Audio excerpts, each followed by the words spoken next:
Pandangan umum fraksi Partai Solidaritas Indonesia terhadap rancangan peraturan daerah tentang perubahan anggaran pendapatan dan belanja daerah tahun anggaran 2025 dibacakan oleh saya, Josephine Simanjuntak. Assalamualaikum warahmatullahi wabarakatuh. Shalom, salam sejahtera bagi kita semua. Om Swastiastu, Namo Buddhaya, salam kebajikan.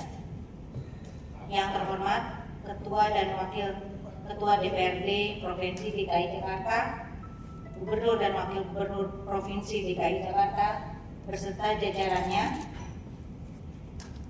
para anggota DPRD Provinsi DKI Jakarta yang kami banggakan. Salam solidaritas.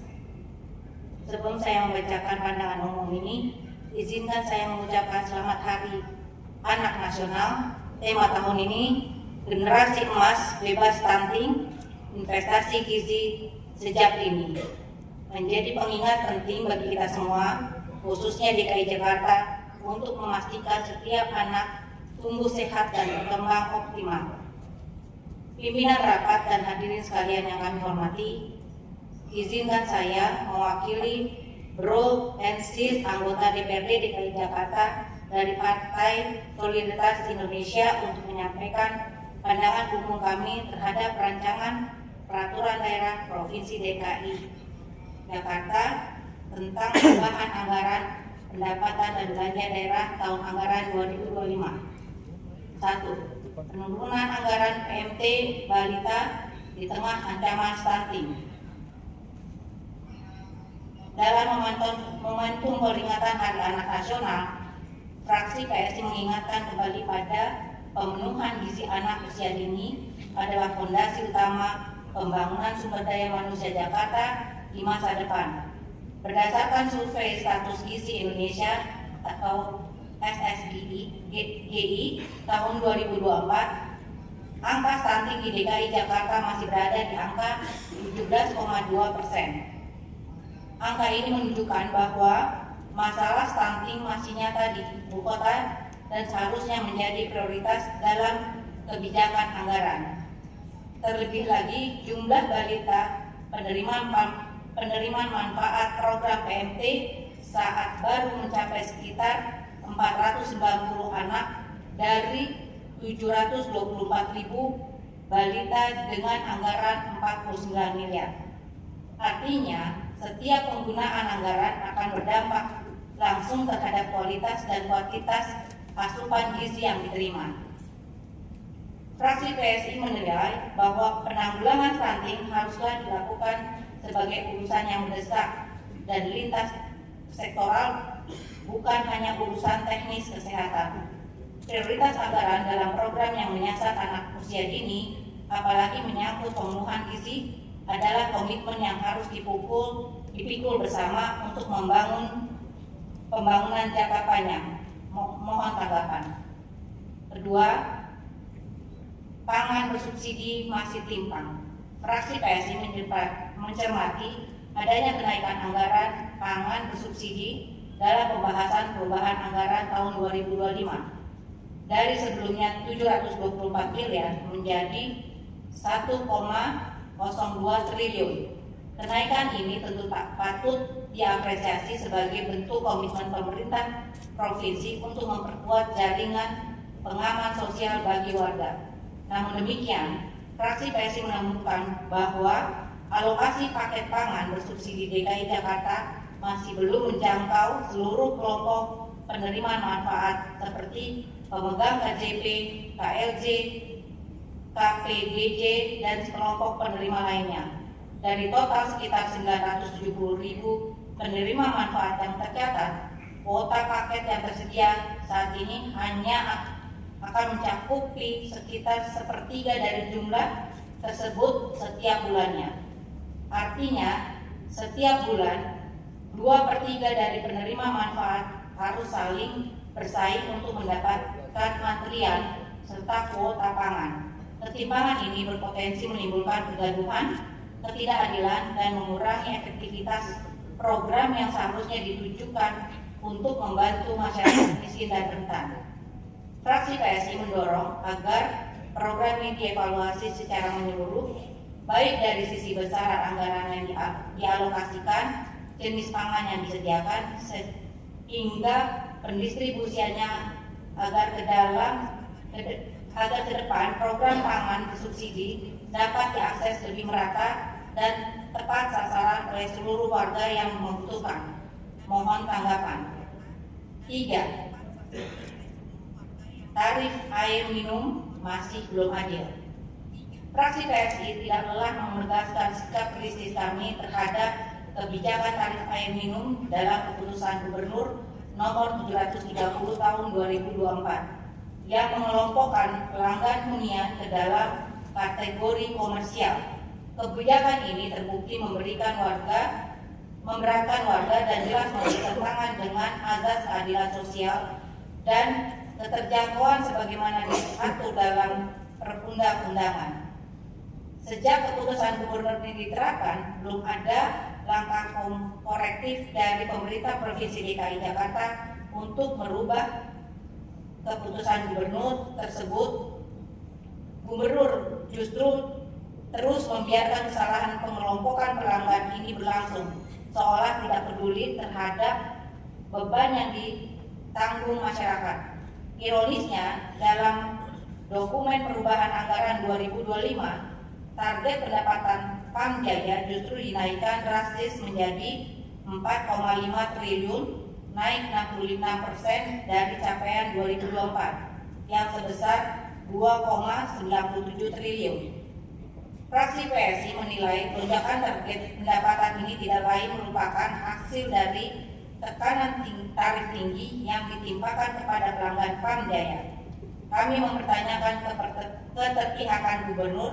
Dalam hal ini kami turut mempertanyakan mengapa perbaikan atau revisi keputusan gubernur tarif air yang tidak adil ini tidak menjadi prioritas, bahkan dalam pembahasan perubahan anggaran tersebut. Dalam forum ini, fraksi mendesak agar revisi keputusan gubernur 730 tahun 2024 segera dilakukan dan prinsip keadilan serta keterjangkauan dijadikan dasar utama dalam penetapan tarif air.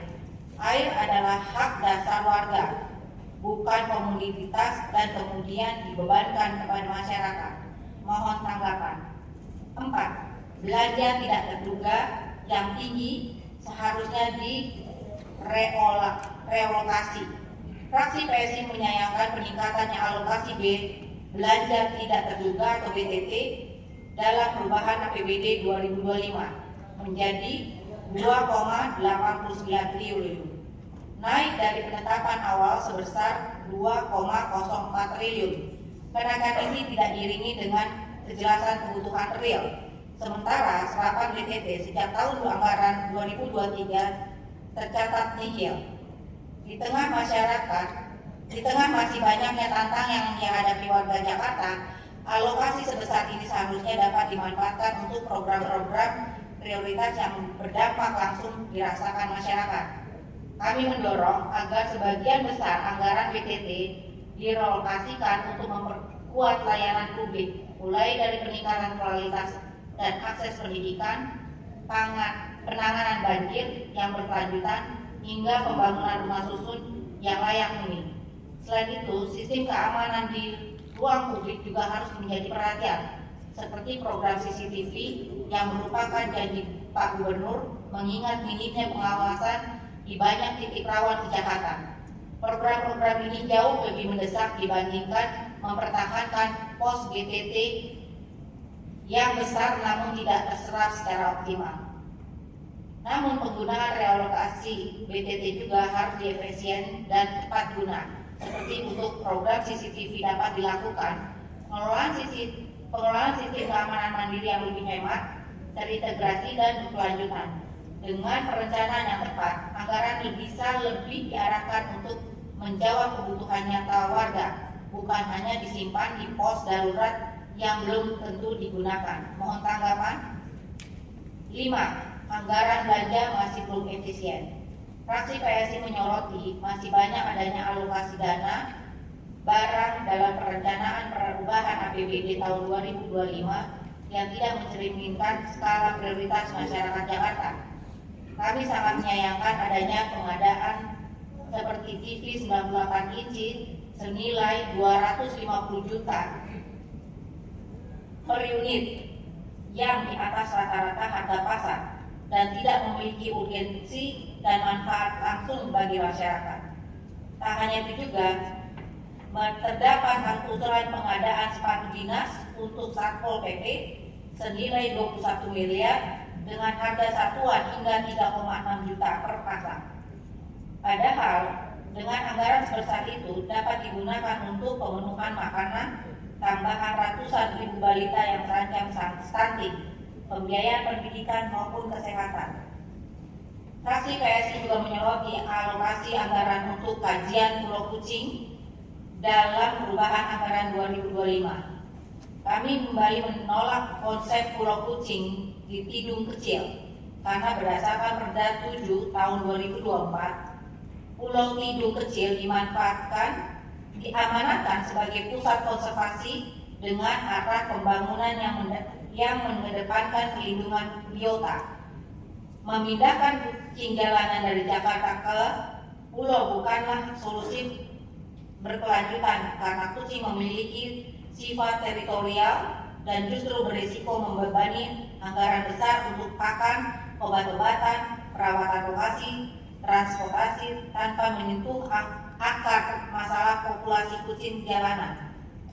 Sebaliknya, Jakarta seharusnya dicanangkan sebagai kota ramah kucing dengan mengendalikan populasi melalui program sterilisasi dan vaksinasi rabies serta kebijakan perlindungan hewan tidak berpemilik. Dalam kondisi seperti ini, alokasi belanja yang bersifat kemewahan dan pemborosan haruslah dihentikan. Pemerintah harus terus menambah beban rakyat dari pajak olahraga hingga kini menyasar pedagang online dengan dalih menambah penerimaan. Tapi di saat yang sama, belanja pemerintah justru belum efisien, cenderung boros, tidak tepat guna, dan tidak sensitif terhadap layanan publik yang masih buruk. Rakyat dipaksa merogoh kocek lebih dalam lagi, sementara pembenahan dari sisi belanja tidak pernah sungguh-sungguh dilakukan. Fraksi PSI mendorong agar pembahasan perubahan APBD tahun anggaran 2025 menjadi momentum koreksi. Kami menuntut agar seluruh belanja yang tidak mendesak dan tidak berorientasi pada pelayanan publik dievaluasi secara menyeluruh. Orientasi anggaran harus diarahkan pada pemenuhan hak dasar warga Jakarta. Mohon tanggapan. Pimpinan rapat dan hadirin sekalian yang kami hormati, demikianlah penyampaian pandangan umum fraksi PSI Indonesia terhadap rancangan perubahan daerah provinsi daerah khusus Ibu Kota Jakarta tentang perubahan anggaran pendapatan dan belanja daerah tahun anggaran 2025. Sebagai penutup, fraksi PSI mendorong agar pemerintah Provinsi DKI Jakarta menjadikan APBD sebagai instrumen utama untuk mendorong pemerataan pembangunan, memperkecil kesenjangan sosial, serta meningkatkan taraf hidup seluruh warga tanpa terkecuali. Kami menegaskan pentingnya orientasi anggaran yang berpihak pada rakyat, bukan semata pada birokrasi. Fraksi PSI juga mengingatkan pada Provinsi DKI Jakarta terus memaksimalkan penyerapan anggaran terutama dalam program-program yang menyentuh kesejahteraan masyarakat secara langsung seperti pendidikan, kesehatan, bantuan sosial, ketahanan pangan, keamanan publik. Belanja daerah harus berdampak, bukan sekedar terserah.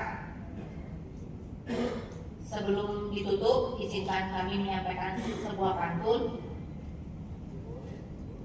Nanas muda dibelah dua, dimakan segar di bawah cemara. Anggaran bijak itu utama supaya DKI semakin sejahtera. Akhir kata, kami harap catatan kami disampaikan dalam fraksi PSI ini dapat diperhatikan dan mendapat tanggapan dari Bapak Gubernur atau Wakil Gubernur dan jajarannya. Assalamualaikum warahmatullahi wabarakatuh. Shalom, salam sejahtera kita semua. Om Swastiastu. Nama budaya, salam kebajikan. Jakarta, 21 Juli 2025. Fraksi Partai Solidaritas Indonesia DKI Jakarta. Ketua William Aditya Sarana SH. Sekretaris Elva Fahri Polmina Esos, ditandatangani.